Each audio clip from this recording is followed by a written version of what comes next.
So when my kids were little, they used to watch a cartoon called Blue's Clues. And in that cartoon, one of the hallmarks of the entertainment value of it was this idea of think, think, think. And I love that. It was a good way of teaching children that they need to know how to think and think about problems and solutions and enjoyment and education and all the things that go along with it. Well, we're not going to be looking at the cartoon version of how to think, but we are definitely going to be looking at a more advanced methodology of critical decision making and how to think. In this particular lesson, we're going to walk you through the methods, the insider information, how to assess how to think, how to assess that when your thinking is maybe not well informed, and all the things that go along with it. There's a phrase that I really like to repeat, and that is, if you don't stand for something, you're going to fall for anything. And that's why I think that we really need to develop a solid foundation of how to develop our critical thinking skills. What I mean by that is that to be able to question your own thought processes, one of the first things you need to do is develop exactly that, a foundation. And we do that by looking at those that influence us, those that mentor us, those that guide and direct. Sometimes that's people in our own home, sometimes that is a teacher, sometimes that's a librarian, sometimes that's a drill sergeant. But we need to find that person that we are being mentored by that gives us a real solid foundation of how it is that we should think and what we should think about.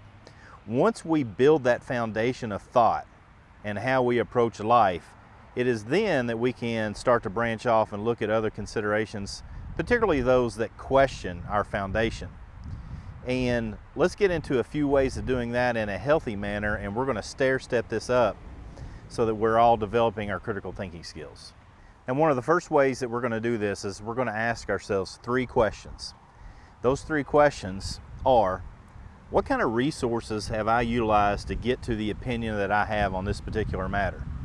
It could be religious in nature, it could be science, it could be art, it could be whether pineapple should be on pizza or not. But what sort of resources have I utilized to get to that informed opinion? Secondly, we must ask ourselves, how did we get to the position that we already know something? And that's where those mentors or teachers or parents or pastors are the ones that tell us how we should feel and think on certain subjects. It may be that when we grow up and we get more informed or educated or do more research, we even change our opinions on those things. But originally what we need to do is understand that our sources for information, sometimes that comes in textbooks, sometimes that comes in religious books, sometimes that comes in mentoring and education from somebody that oversees us, helps us and helps us grow. But at some point in time, we need to know what those are. A perfect example is, do we have a certain opinion on, let's go back to this pizza analogy, pineapple should be on pizza. You might have that opinion because, well, your parents loved pineapple on pizza, and when it comes down to it, you probably don't like it. It's okay. It's okay. It's worth your shot. But we know, hey, I like pineapple on pizza, or I don't like pineapple on pizza because my mom made me eat it all the time and I didn't actually like it. And so understanding those 2 aspects of this consideration is important. The last of the 3 is this, is what kind of things have we overlooked? And this is where we start to get into areas where it may be a subject matter that's more sensitive. You know, religion comes up as an often topic. Do we look at other religious texts to try to understand and fundamentally develop what it is that we think? At some point in time, we should all question the things that we believe in, and we should look at the resources that we've been given and then look to other sources as well to verify that what we believe is what we believe. So it's worth our effort to look at these overlooked resources, things that we may have not considered, and move on from there. The next thing, and again, as I'm recording this, we're right in the middle of the riots of 2020. We are maybe on the other side. We might still be right in the middle of the pandemic of 2020. And I think anybody that's lived through that has the ability to consider and think, realizes that news media sources are biased. So it is my recommendation, and worthy of your consideration, to look at the news sources that you are getting your information from as far as news as it relates to things maybe on a local level, on a worldwide level, and look at different viewpoints and different news sources. If you have a conservative news source over here, then look at a liberal news source over here. See where those two news sources come and meet in the middle. That's probably the more accurate description. It's a foregone conclusion that news media try to paint a picture to push forward a narrative. All of them do. And so it's worth our effort to try to read the news rather than just watch it. Because at this point, news that we watch on TV is entertainment as much as it is anything else. In reading, you can start to develop your own cognitive thought process on what it is that you're reading, critically think about it without the entertainment value trying to push your mind a certain direction. Now the next part of this is what's referred to typically as biases. We all have them. You have them, I have them. We all have biases within our own mindset, within our own culture, within our own society, within our own families on how we think.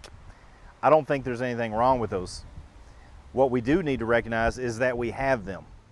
As I mentioned in one of the previous videos, I talked about normalcy bias as it relates to safety and survival. One of the things that we need to be able to do is understand that we want to normalize situations that sometimes are not normal. I used the previous example of a woman getting up in a restaurant, choking, going to a bathroom. I hope that makes sense.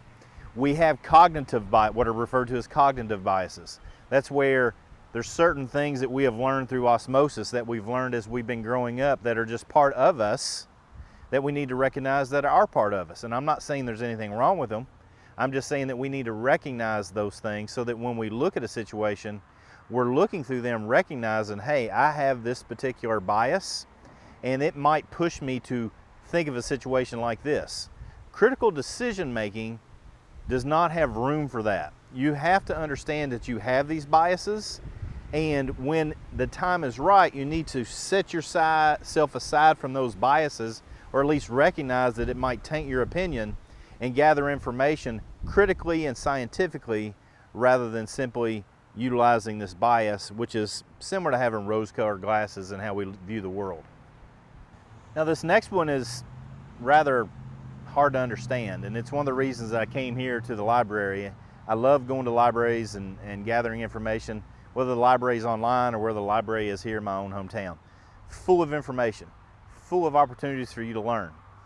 What happens a lot of times, and this is what I love being in a community like this, there's always constant noise. There's police cars that are making noise and stuff of that nature. We need to recognize, how do we go about making decisions under stress like that? Can I continue to communicate and keep my train of thought while there's a lot of traffic going by, as there's people that are walking behind me, as police cars are driving by, and all the things that go along with it?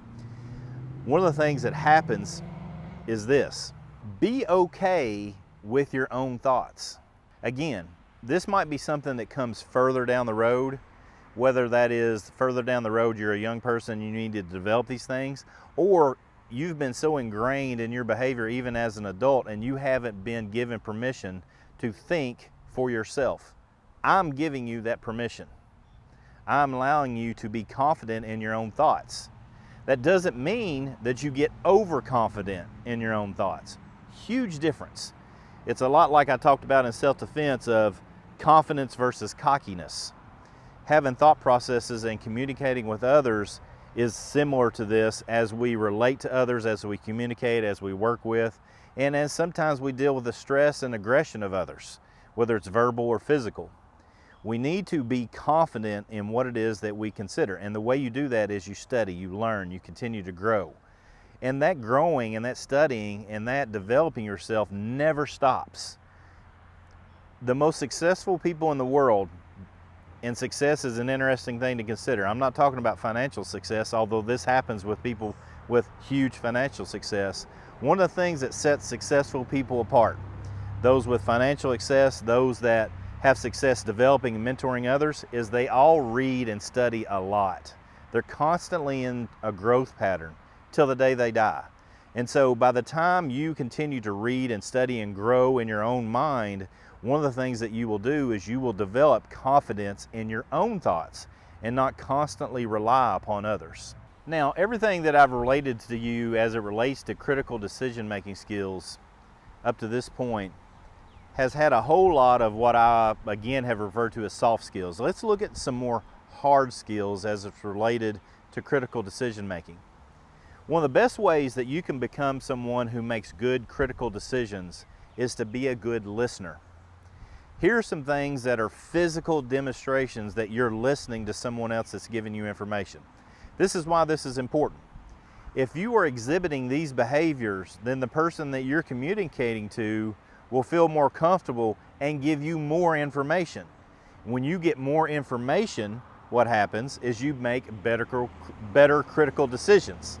So here's some indicators, and I'll demonstrate both the good and the bad side of it.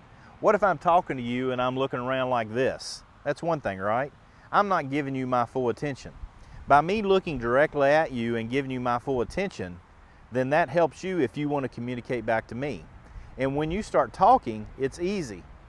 I'm as guilty of this as anybody, of wanting to try to push my own thoughts across. But one of the best things that we can do is that when somebody starts communicating to us, we simply stop, we look at them in the eye, and we listen. And while we're listening, we'll do things like we nod and we look at them. And again, I have difficulty with this too. Oftentimes, we need to just put this thing aside and look at somebody and communicate with them. Here's another physical indicator for you. If we're talking and I'm kind of facing over here but looking at you, then I'm not giving you my full attention. Typically, as far as physical markers are concerned, where my toes are pointing is where my attention is being given. So if my body is literally facing this direction, unless I'm forced to because of a car or something like that, if my body is facing this direction but I'm turned this direction, talking to you in this manner, I'm not giving you my full attention. What I need to do is square up, look you in the eye, and nod, and listen. These are some of those interpersonal skills that are very obvious to measure. Look at yourself, and as you start thinking about these things, and like we did in the last video where we talked about proxemics and biometrics and kinesics and all the things that go along with it. Again, get the download copy of the version of this course as well, because it's incredibly valuable. All those things are discussed there. Those things can tell you when people are listening to you versus when they're not. So what did I say at the beginning? Think, think, think. Libraries are a good place to develop your thought processes. Go to the library, get books, get on the internet, research. If you have internet at home, get on the internet at home. If you got books at home, get on the books at home, study, research, develop confidence, and then have the ability to communicate effectively. And here's the most important thing out of the last part of what I shared with you, is be a good listener. When you're a good listener, you get good information. Without it, you can't make good decisions. So be a good listener, and you'll be able to do critical decision making, both slow and steady and on the fly. Come on, join in. Let's learn together.